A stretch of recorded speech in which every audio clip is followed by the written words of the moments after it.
Salut tout le monde, c'est Nataro, j'espère que vous allez bien. Écoutez, ça va très bien et aujourd'hui on se retrouve dans une nouvelle vidéo. D'ailleurs, on vous souhaite déjà une très bonne année, c'est la première vidéo de 2026. En espérant que la santé soit avec vous, surtout les poissons, les records, et bref, vous connaissez la suite.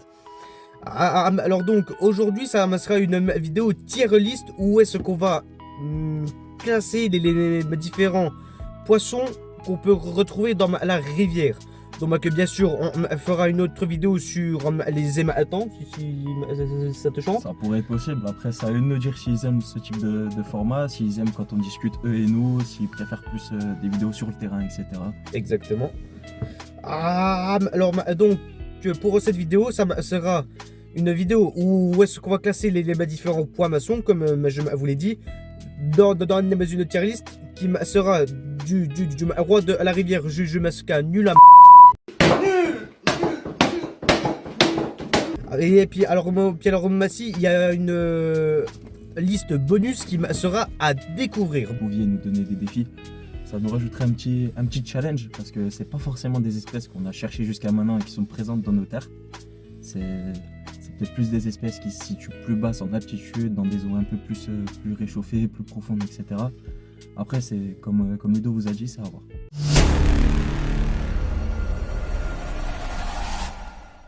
Alors, donc déjà, on commence par la truite arc-en-ciel, un indémodable des ouvertures de la pêche. Je pense que tout jeune pêcheur et puis pêcheur serre de batifier ont déjà rencontré leur chemin dans la rivière, puis alors même hors ou une ouverture, moi le premier.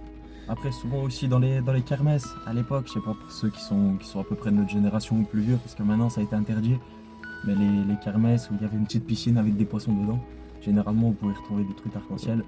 Et c'est des poissons à la base initiale qui sont destinés à être faits en pisciculture et après envoyés directement dans les poissonneries pour préserver les populations de poissons sauvages. Mais c'est aussi un poisson qui est destiné à être réempoisonné dans certaines rivières, probablement aussi des rivières de seconde catégorie pour faire un petit coup de canne aux pêcheurs, faire plaisir, et aussi dans les rivières de première catégorie pour préserver par la même occasion. Par quoi tu la classerais toi? Et puis alors pour quoi tu classerais la truite arc-en-ciel? La truite arc-en-ciel, je la classerais en super à pêcher, parce que c'est un poisson que je trouve quand même, surtout avec tous les trucs qu'ils ont fait autour, les truites aréas, les concours de truites, etc. Je trouve que c'est un poisson qui est quand même pas si désagréable que ça en fait. C'est même un poisson qui est, je pense, sportif, parce que pour ce qui est des rivières, faut aller le chercher, faut aller le trouver, même une truite arc-en-ciel. Alors les truites arc-en-ciel en tout début de saison, à l'ouverture, c'est des poissons quand même, vous pouvez même, je pense honnêtement, mettre un morceau d'herbe sur votre ligne, vous posez dans l'eau, ça part. Moi je me suis vu essayer de pêcher le cheven avec du simple maïs et faire de la truite arc-en-ciel. Donc c'est un poisson qui est quand même assez sportif à pêcher une fois qu'il est éduqué, une fois qu'il a commencé à prendre des marques sauvages, une fois qu'il est bien ancré dans la rivière. Et je trouve que le fait d'aller le chercher, le fait d'essayer de comprendre comment il fonctionne, d'essayer parce que c'est un autre tempérament que des autres espèces déjà présentes dans cette rivière. Et je trouve que vu que c'est des poissons qui sont quand même pas mal en taille, assez imposants, assez larges en buste, c'est des poissons qui mènent des beaux combats, des belles chandelles. Et notamment dans les truites aréas où justement vous pouvez tomber sur des poissons de 50-60 à l'aise, vous faire exploser sur des petits ultralight.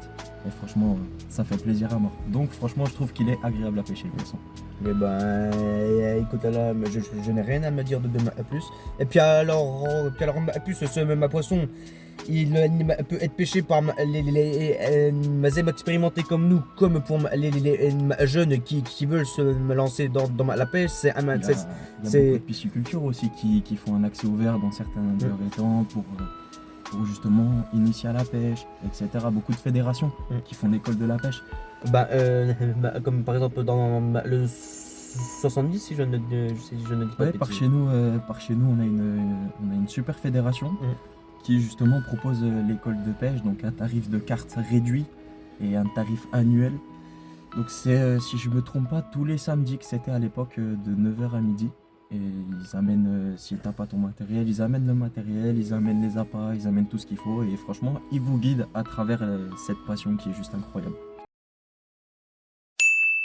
suite, on passe à la truite Famario. La truite, la meilleure. L'état sauvage, c'est. Le diable de nos rivières. Et moi, je trouve l'anime plus noble. Parce qu'on travaille tout ce qui est de la discrétion, tout ce qui est. L'approche en général. Tout ce qui est l'approche, exactement. Par rapport aux accessoires utilisés, il ne m'en mettra jamais deux fois par la même cuillère ou le même leurre. Donc moi, c'est un poisson. Parfois, il ne mordra jamais au beurre. Exactement. Que moi, je trouve que c'est le poisson le mieux compétent pour aller dans le roi de la rivière, selon toi. Franchement, ouais, je pense qu'on pourrait le considérer comme le roi de la rivière, ou même s'il y aurait une petite case qui existe entre deux, en mode vraiment le poisson le plus chaud, tu vois. Et malheureusement, c'est la réalité de la pêche, parce qu'à l'heure d'aujourd'hui, on a beaucoup de rivières qui sont polluées et tout. Donc on a beaucoup de population qui diminue, et on a un nombre de pêcheurs. Heureusement, enfin, ça fait plaisir de voir ça. On a un nombre de pêcheurs qui augmente, mais à ma foi, on a beaucoup de braconniers et de viandards entre guillemets qui pensent juste à remplir leur frigo aussi. Puis alors pour me répondre à ça, je trouve que j'ai ma narration de mes pêcheurs et de ma plus en plus de ma plus en plus jeune, puis alors plus qui est surtout dans ma kill dans la protection de la rime aviaire. Ce maçon des pêcheurs qui sont de plus en plus respectueux du poisson, qu'on apparaît à une génération par rapport à nos pères ou alors à nos grands-pères qui étaient beaucoup plus viandards sans les mettre. Après c'était comme ça à l'époque. Après on a beaucoup de nouvelles technologies aussi qui suivent, hein. À l'époque, même je me rappelle quand moi j'ai débuté la pêche, je pense que toi ça a été la même de ton côté. Moi à l'époque on me disait tu prends le poisson avec un torchon, oui, et puis tu le poses par terre, tu le décroches, et s'il crève tant pis tu le fous dans le tapis derrière. C'est comme ça, c'est comme ça que la plupart des jeunes qui ont à l'heure d'aujourd'hui 19-20 ans, s'ils ont commencé, ou même avant, hein, même bon, alors là, mais tu m'as assez, nous, là on a commencé à l'âge de 6, 8 ans environ. J'ai commencé à 2 ans. Ah ouais.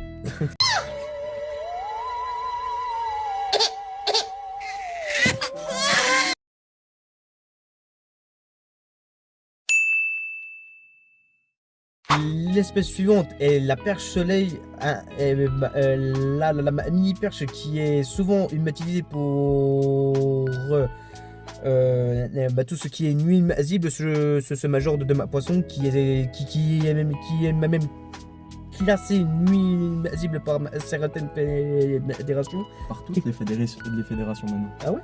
Oui. Alors, toi, qu'est-ce que t'en penses, toi? Franchement, moi je trouve que la perche soleil, alors pour ce qui est du point de vue écologique et du biotope du lieu aussi, c'est un poison total. Il y a des étangs qui diminuent en population de poissons blancs, de carpes ou même de carnassiers. Pas parce que ça m'a bouffe les œufs, ça c'est territorial, donc c'est-à-dire admettons des petits alevins des tout petits alevins, je sais pas, par exemple de Bourgeton, des tout petits trucs comme ça qui viennent sortir de l'œuf. Ouais, pas sur leur territoire, il y en a plus. Oui, autant qu'il y en a, autant elle les bouffe. Donc par contre, je le classerai malgré tout dans agréable à pêcher, parce que c'est une pêche qui est assez éducative pour les jeunes. Et surtout pour les débutants, je trouve que c'est quand même pas mal de prendre une petite canne à coups, un petit asticot, et puis gigoter un petit peu, faire de la perche à vue, un peu comme le black bass on le ferait au worm. Après, je pense que ça va faire débat. Puis alors, mon père, n'oublions pas que ça reste une espèce nuisible. Donc chaque personne qui la pêche n'a pas le droit de la remettre à l'eau sous peine d'amende.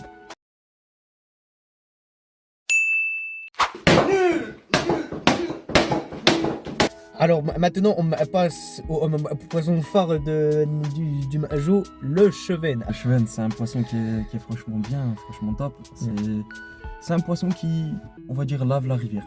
C'est un poisson il mange tout. Du pain, il mange tout ce qui va venir dériver à lui.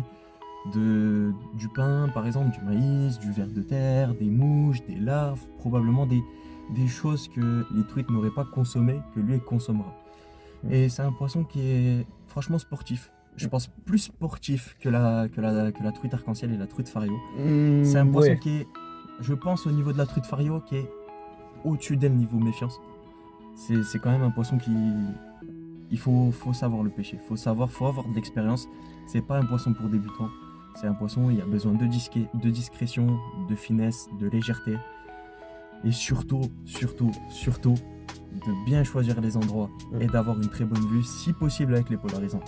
Alors moi personnellement, je m'hésiterais entre le roi de la rivière et puis une super arme à pêcher parce que c'est quand même un poisson qui me demande assez de ma discrétion, de ma technique, de combativité, de ma différentes façons de le pêcher comme la truite. Mais je me trouve que c'est un poisson qui a quand même eu une bonne banalité et un bon buzz quand même jusqu'à maintenant. Exactement. Donc on le classerait en quoi du coup? On le classerait en super à pêcher ou en agréable? Moi là, je le mettrais plus sur super à pêcher quand même.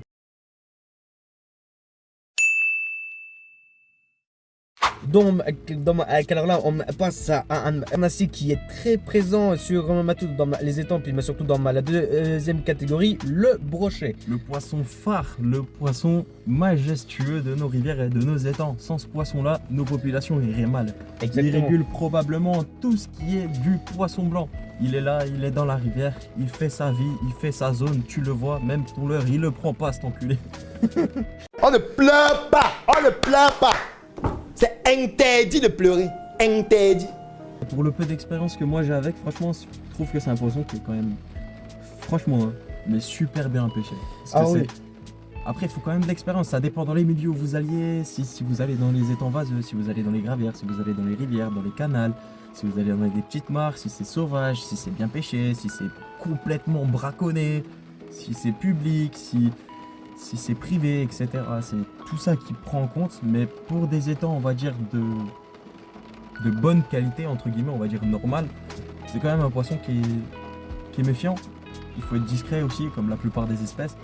Et c'est un poisson quand même, il faut un peu se creuser la tête, il faut essayer de se projeter sur ce qu'il mange, sur son train de vie, sur ce qu'il a l'habitude de voir, sur les poissons et la population qui l'entoure pour pouvoir le leurrer. Et surtout les endroits où il pourrait se situer suivant les saisons. C'est un poisson, pour ma part, j'ai encore un peu de mal avec. Alors toi, tu le mettrais où le brochet? Comme j'ai dit tout à l'heure, je dirais super à pêcher, mais pour revenir à ce que toi tu disais qu'il peut prendre un peu tout. Et comme j'ai dit tout à l'heure, il faut juste avoir la bonne technique. Il faut que le poisson soit en période de chasse, parce que c'est quand même un poisson qui est chasseur. C'est pas un poisson qui est opportuniste, admettons, qui va faire comme le gardon. Oh tiens, un verre de terre. Et puis sincèrement, là, je le mettrais comme roi des rivières, parce que c'est un poisson, comme tu dis, qui régule, qui est là quand il faut. On ne peut pas le pêcher toute l'année, parce qu'il ne sera jamais au même endroit. Et puis je trouve que je le mettrais comme roi des rivières.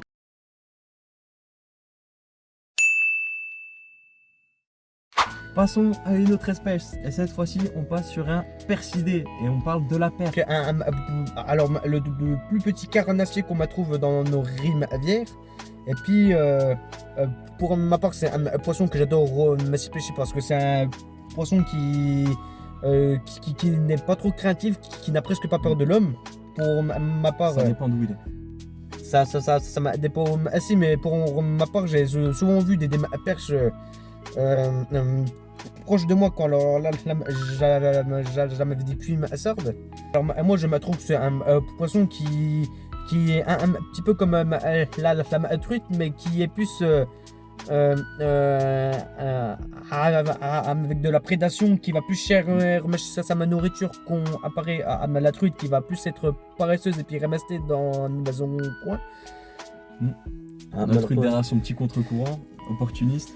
Ouais, la perche, c'est quand même un poisson s'il y a la bonne animation, le bon type de leurre. Après, en soi, ça peut montre à n'importe quoi, même du moment que ça frétille un peu, que ça se rapproche à peu près à ce qu'elle mange, vous pouvez toujours en faire part. Quand un pipel en matos, tu le mets très haut, toi. Super à pêcher, personnellement. Ah oui, moi c'est un poisson, il mérite bien sa place. Donc, comme je l'ai dit, on va pêcher. Monsieur propre. Vas-y. Ah, alors donc là, on va parler du plus grand poisson chat qu'on peut trouver chez nous. Je parle du Silure Gland. Qui est littéralement le plus grand poisson d'eau douce. Oui, et puis, exactement. Et puis alors, donc c'est un poisson qui est extrêmement combatif, qui est énormément recherché. Et puis alors, surtout dans la deuxième catégorie, dans le doux, par exemple. Contrairement à ce que certains pensent, et ce que certaines associations font, et ce que certains propriétaires d'étangs disent, suivant le nombre de poissons aussi et de la taille de vos étangs, hein, ça peut dépendre. Une surpopulation, c'est vrai qu'on pourrait les classer comme nuisibles. Mais par contre, une population bien propre, bien régulée de silures, et bah, c'est une population qui n'embête pas, en fait, qui cohabite extrêmement bien avec les carpes et le reste des poissons blancs. C'est pas un poisson, au contraire, comme vous pouvez le penser, qui saccage tout. Vous voyez l'image du silure qui saccage tout simplement parce que vous avez probablement vu des silures en frais qui, par exemple sur des vidéos internet, qui démontent tout parce que ça s'approche de son nid. C'est le seul défaut qu'on pourrait lui donner.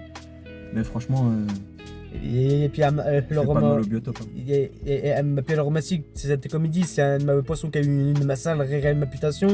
On a presque tous vu, c'est une vidéo où voilà, le reste que les silures sont même pas dus.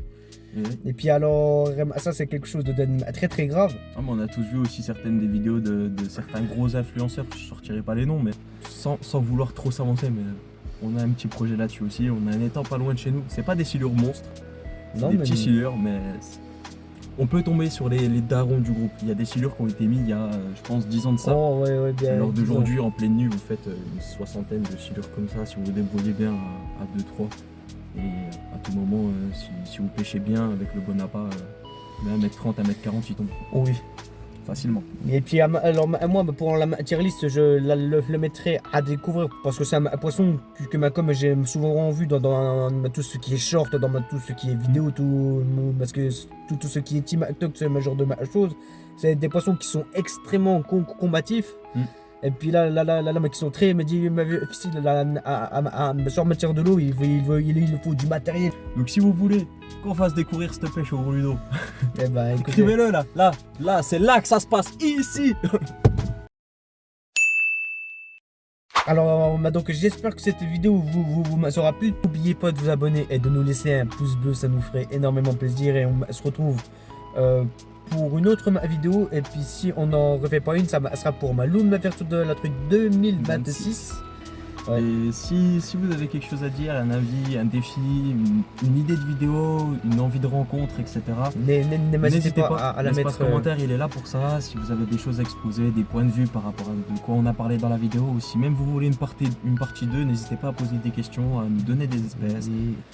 Donnez-nous des idées, honnêtement, on peut vous faire kiffer. Il suffit juste de nous donner les idées, etc. Nous, on n'a pas forcément de gros projets, mais ça pourrait se faire par le futur avec des abonnés, des rencontres, etc.